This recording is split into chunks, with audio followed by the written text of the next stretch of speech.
वेदास्तथा स्मृतिगिरो यमचिन्त्य शक्तिं सृष्टिस्थितिप्रलयकारणमामनन्ति तं श्यामसुन्दरमवीक्रियमात्ममूर्तिं सर्वेश्वरं प्रणतिमात्रवशं भजामः। अज्ञाननिरधिरुपैति यया विशोषं भक्तिः परापि भजते परिपोषमुच्चैः तत्त्वं परं स्फुरति दुर्गममप्यजस्रं साद्गुण्यभृत्स्वरचितां प्रणमामि गीताम्। नारायणं नमस्कृत्य नरं चैव नरोत्तमं देवीं सरस्वतीं व्यासं ततो जयमुदीरयेत्। हरे कृष्ण कृष्ण कृष्ण हरे हरे, हरे राम राम राम हरे हरे। गीता मंजरी का यह 112वां अंक है। अभी तक हम लोगों ने श्लोक संख्या 231 के अंतर्गत जो मुख्य शब्द हैं स्वधर्म, धर्म, क्षत्रिय, इन शब्दों पर विचार किया। श्लोक का विषय मुख्य रूप से यह है कि अर्जुन, तुम यदि आत्मबुद्धि में प्रतिष्ठित नहीं हो, हृदय के बहुत ही सुसंस्कृत ना होने के कारण यदि आत्मबुद्धि में प्रतिष्ठित नहीं हो, जीवात्म बुद्धि में प्रतिष्ठित नहीं हो, तो तुम्हारी बुद्धि देहात्म है, देह को ही आत्मा मानने वाली है। तो देहात्म बुद्धि के अनुसार भी तुम्हारे लिए जो विहित वर्ण है, उस वर्ण के अनुसार धर्म सम्मत कार्य करना ही मंगल का कारण है। उससे तुम्हारा मंगल होगा, पाप नहीं लगेगा। और यह केवल क्षत्रिय के पक्ष में नहीं, बल्कि जो भी 4 वर्ण के अंतर्गत आने वाले हैं उन सब के लिए ही घटित होता है। यह 2:31 का विषय था। आज हम लोग उससे आगे 2:32वें श्लोक पर चर्चा करेंगे। यदृच्छया चोपपन्नं स्वर्गद्वारमपावृतं सुखिनः क्षत्रियाः पार्थ लभन्ते युद्धमीदृशम्।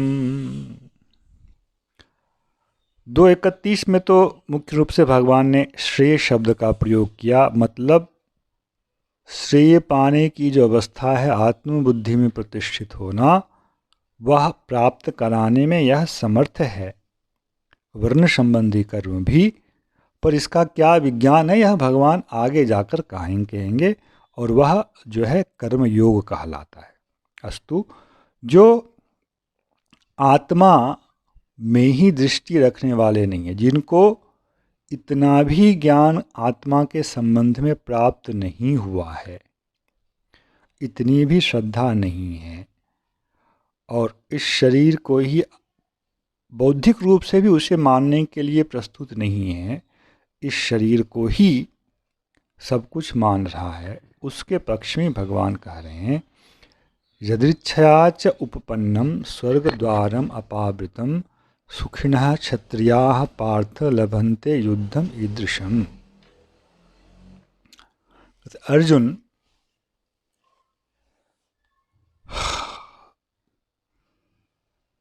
जो वस्तुतः सुखी क्षत्रिय हैं, सुखी का मतलब यहाँ लेना पड़ेगा वास्तव में भाग्यवान क्षत्रिय हैं, वे ही इस प्रकार के युद्ध को प्राप्त करते हैं। ईदृशम युद्धम सुखिनः क्षत्रियाः लभन्ते। ऐसे युद्ध की प्राप्ति कैसे क्षत्रिय को होती है? जो सुखी हैं। सुखी का मतलब यहाँ बड़े ही सौभाग्यशाली हैं, परम भाग्यवान हैं। यदृच्छया चोपपन्नम। यदृच्छया का मतलब होता है स्वतः प्राप्त हो जाना। तुम अथवा युधिष्ठिर जी ने कभी युद्ध नहीं चाहा है। सत्य तो यही है। पांडव पक्ष के लोगों ने अंतिम समय तक युद्ध ना हो यही भावना की है। भगवान ने भी मध्यस्थता की है कि युद्ध ना हो। तो पांडवों ने तो युद्ध की इच्छा नहीं की है, किंतु यह युद्ध उनके सर पर आ पड़ा है। क्योंकि प्रसंग ऐसा है, अंत में जो कुंती माता ने युधिष्ठिर को संदेश भेजा है, उसमें कुंती माता ने युधिष्ठिर को यही कहा है, तुम क्षत्रिय हो और क्षत्रिय का धर्म होता है प्रजा का पालन, यह तुम्हारा अधिकार है। यदि तुम ऐसा नहीं करते हो तो तुम अपने अधिकार को खोने के कारण धर्म से च्युत होगे। इसलिए तुम युद्ध से विमुख मत होना। यह मेरा संदेश है। मैंने आपको सार सुनाया, शब्दों में कुछ हेरफेर हो सकती है। तो पांडवों के ना चाहने पर भी यह युद्ध उनके सर पर आ पड़ा है। इसलिए भगवान बोल रहे हैं यदृच्छया च उपपन्नम। च का भी यहाँ अर्थ हम ऐसा ले सकते हैं। च का एक अर्थ है यदृच्छया एव, स्वतः ही प्राप्त हुआ है।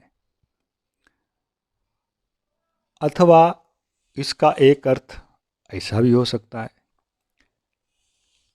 कि कुछ लोग युद्ध चाहते हैं, चाह कर युद्ध करते हैं, और कुछ लोग ना चाह करके भी युद्ध करते हैं। तो तुम्हारा यह युद्ध जो है ना चाह कर स्वतः प्राप्त हुआ है। तुम तो युद्ध बिल्कुल ही नहीं करना चाहते हो, परंतु तुम्हारी बुद्धि यदि बिल्कुल ही देह में ही है, आत्मा की देहात्म बुद्धि वाले हो, तो परम मंगल से नीचे की एक अवस्था है, वह तुम्हें प्राप्त हो जाएगी। तुमने स्वर्ग और नरक का विषय उठाया, तो नरक का प्रतियोगी है स्वर्ग। और जो लोग ज्ञान में प्रतिष्ठित नहीं होना चाहते हैं, धर्म अर्थ और काम, यह जो परंपरा है, इस चक्र में ही रहना चाहते हैं, इस से छूटकर, जन्म मृत्यु के चक्र से छूटकर वह बाहर नहीं जाना चाहते, वे लोग चाहते हैं, उनके लिए तो परम प्राप्य क्या हो जाता है फिर? स्वर्ग इत्यादि अत्यंत सुखमय स्थान उसके लिए प्राप्य हो जाता है। उसको नरक नहीं जाना कोई चाहता है। तो तुमने जो कहा कि नरक में जाना होगा, वह भी तुम्हारा सिद्धांत गलत ही था। यदृच्छया च उपपन्नम स्वर्ग द्वारम अपावृतम। यह जो युद्ध तुमने प्राप्त किया है, तो यह युद्ध क्या है? स्वर्ग द्वारम, स्वर्ग का द्वार है। किसके लिए? क्षत्रिय के लिए, ब्राह्मणों के लिए नहीं। ब्राह्मणों के लिए तो है ज्योतिष्टोमेन स्वर्ग कामो यजेत, वो तो ज्योतिष्टोम यज्ञ करे। ब्राह्मणों के लिए स्वर्ग प्राप्ति का जो उपाय है अलग है, क्षत्रियों के लिए स्वर्ग प्राप्ति का उपाय थोड़ा अलग है। क्षत्रिय भी पुरोहित के द्वारा ज्योतिष्टोम का आचरण करेंगे तो उनको भी स्वर्ग की प्राप्ति होगी। पर यहाँ जो भगवान बोल रहे हैं, क्षत्रियों के लिए ऐसा युद्ध, स्वर्ग की प्राप्ति कराने वाला स्वर्ग का, स्वर्ग द्वार केवल नहीं कहा। एक तो होता है कि हम सामने जाते हैं किसी घर के सामने तो द्वार होता है, पर हमें कुंजी लेकर के द्वार को खोलना पड़ता है, फिर द्वार खुलता है। भगवान बोले यह वैसा द्वार नहीं है अर्जुन, यह तो अपावृतम खुला हुआ द्वार है। यह जो युद्ध है यह तो बिल्कुल खुला हुआ स्वर्ग का द्वार है। तुम नरक की चिंता कर रहे हो, तुम्हारा सिद्धांत बहुत ही बेकार था, बेकार है। ऐसा युद्ध जिसमें युद्ध करने की इच्छा ना हो, बाध्य होकर युद्ध करना पड़े, तो यह तो स्वर्ग के लिए खुला द्वार है। दुर्योधन युद्ध करना चाहता है, युद्ध करना चाहता है। उन लोगों के मन में द्वेष है, पांडवों को लज्जित करना चाहता है, किंतु पांडव ऐसा करना नहीं चाहते हैं। तो युद्ध का जो एक प्रकार का फल है कि जो परस्पर पीठ ना दिखाते हुए युद्ध करते हैं, मर भी जाता है तो मरने वाला भी स्वर्ग ही जाता है और मारने वाले को भी उससे वह पुण्य ही प्राप्त होता है। यह एक परिस्थिति है। किंतु जो युद्ध नहीं चाहकर युद्ध कर रहा होता है और जो द्वेष से प्रेरित होकर के युद्ध कर रहा होता है, इसमें एक दृष्टि से स्वर्ग फल की प्राप्ति होने पर भी अंतःकरण से संबंधित जो दोष है, सज्जनता और दुर्जनता के कारण जो दोष है, उस दोष का फल भी उसको प्राप्त होता है। युद्ध बाह्य क्रिया, उस क्रिया के पीछे जो प्रेरणा देने वाला भाव है, सिद्धांत है, वह भी उस व्यक्ति के आगे के जीवन के मार्ग को व्यवस्थित करता है। पांडव लोग ना तो कौरवों को, धृतराष्ट्र पुत्रों को तंग करना चाहते हैं। यहाँ तक आ गया कि ठीक है, हमें 5 गांव दे दे, हम केवल क्षत्रिय जाति नहीं है, हमारा राजवंश है, हमारा कुल है, इसलिए प्रजा पालन हमारा धर्म है। उस 5 गांव की प्रजा का ही पालन करके हम अपने धर्म का निर्वाह कर लेंगे। किंतु दुर्योधन इसके लिए भी प्रस्तुत नहीं हुआ। अतः दुर्योधन का अंतःकरण और युधिष्ठिर महाराज जी का अंतःकरण, इसमें महान पार्थक्य होने के कारण, महान भेद होने के कारण इसके फल में भेद होगा। क्रिया का एक फल है और भावना का अन्य प्रकार का फल है। अतः भगवान अर्जुन के लिए बोल रहे हैं, तुम लोग नहीं चाहते हो कि युद्ध हो, किंतु युद्ध स्वतः ही तुम्हारे धर्म के रूप में उपस्थित है।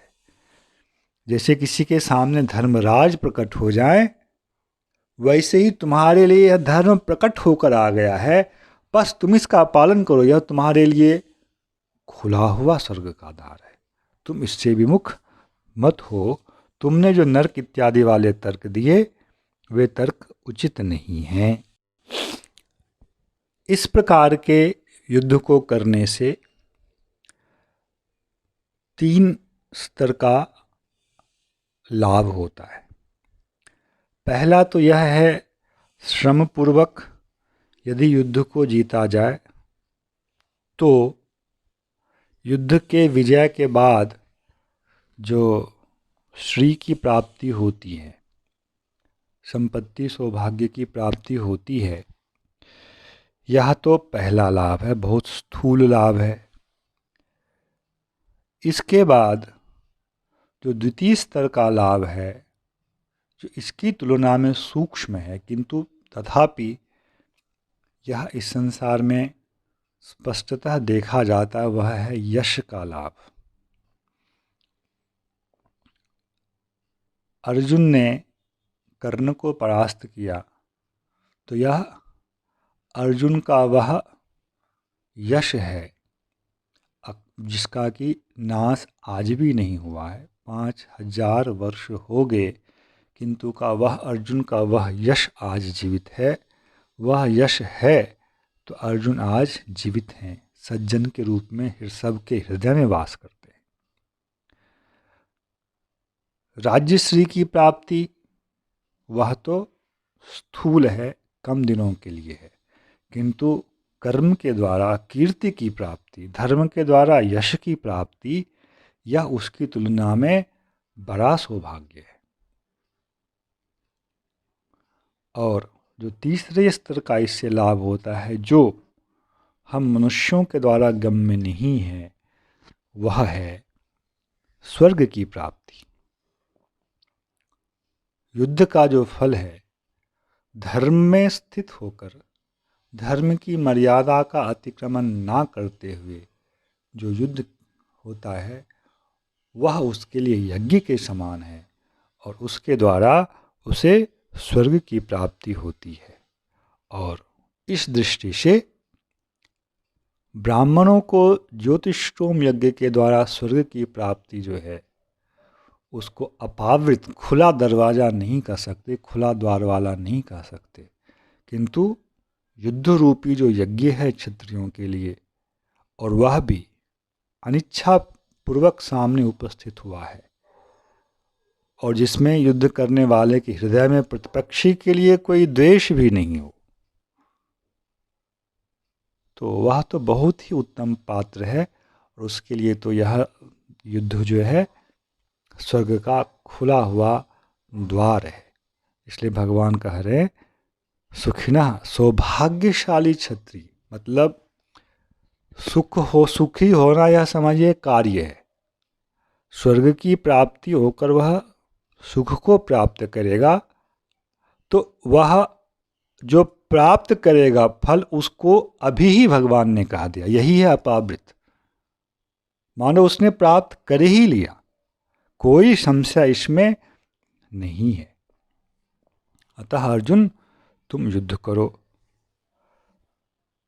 कुल धर्म और जाति धर्म के विषय में विगत मंजरी में जो प्रसंग आया था, उसमें जाति के अंतर्गत फिर उपजाति भी हो जाती है। कुल धर्म और जाति धर्म जो अर्जुन लक्ष्य कर रहे हैं, इसमें इस प्रकार लेना चाहिए। एक तो क्षत्रिय जाति, क्षत्रिय वर्ण। बहुत लोग जाति और वर्ण को अलग करना चाहते हैं, पर यहाँ अर्जुन ने समान अर्थ में ही इसका प्रयोग किया है। क्षत्रिय वर्ण और जाति है। उस युद्ध में दूर दूर से हजारों लाखों की संख्या में लड़ने के लिए क्षत्रिय उपस्थित हुए। वे सब क्षत्रिय जाति हैं। कुछ उसमें से राजा भी हैं। अधिकांश क्षत्रिय जाति वाले हैं, सबका राज कुल नहीं है। किंतु पांडवों के पास क्या है? राज कुल है। ये राजा के कुल में है, इसलिए कुल धर्म को भी रखा गया और जाति धर्म को भी रखा गया। क्षत्रिय जाति का एक धर्म है और राज कुल का विशिष्ट धर्म है। सामान्य क्षत्रिय की तुलना में वह अधिक है। यही विषय कुंती मैया ने युधिष्ठिर जी को संदेश के रूप में भेजा है। तो कुल धर्म और क्षत्रिय जाति धर्म यहाँ पांडवों में दोनों की ही स्थिति है। सभी क्षत्रियों में राजकुल वाला धर्म नहीं होगा, सामान्य कुल धर्म होगा, तो उसको जाति धर्म कहा जाएगा। तो जाति धर्म और कुल धर्म को इस प्रकार से थोड़ा अलग समझ लेना चाहिए। जय श्री कृष्ण। हरे कृष्ण कृष्ण कृष्ण हरे हरे, हरे राम राम राम हरे हरे।